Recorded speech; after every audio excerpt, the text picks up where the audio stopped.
to get the kid in it as well. Yeah.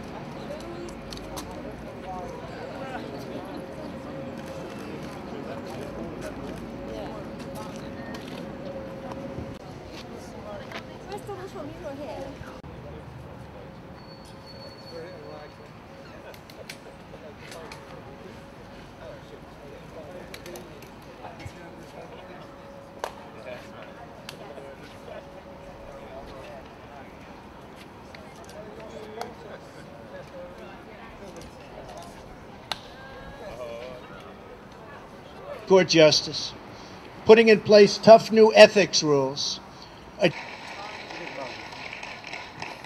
Thank you very much. Thank you.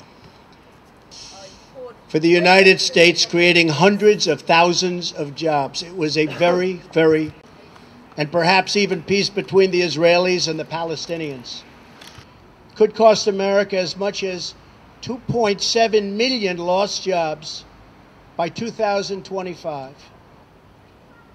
The rest of the world applauded when we...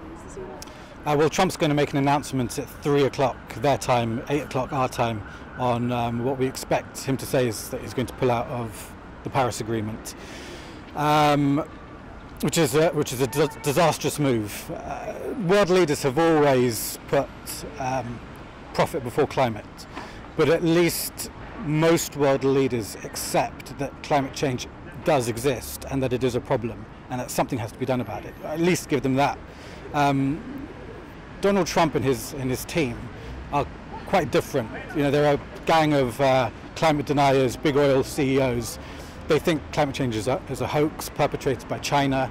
They have no interest in doing anything. So, you know, they really do represent a uniquely existential threat to life around the world.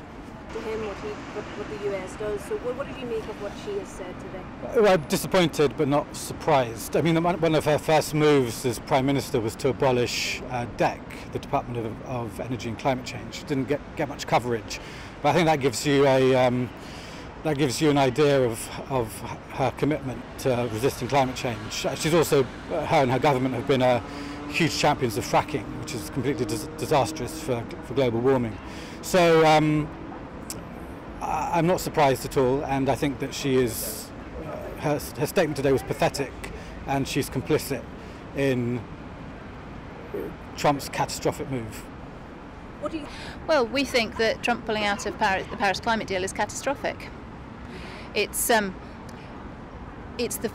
only country that is saying that the Paris climate deal is asking too much of countries in terms of commitments. Well, what we know is that ambition needs to be increased. We are really on a knife edge here and running out of time to avoid catastrophic climate change. Well, America is the second biggest polluter on the planet, and it's clearly very significant.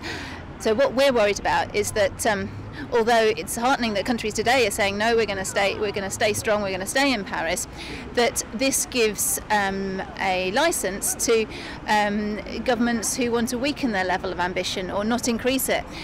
And when there's news coming out like recently the temperature of 53 degrees centigrade was recorded in Pakistan, there's due to be a massive iceberg breaking off as Antarctica is melting, 5,000 kilometres.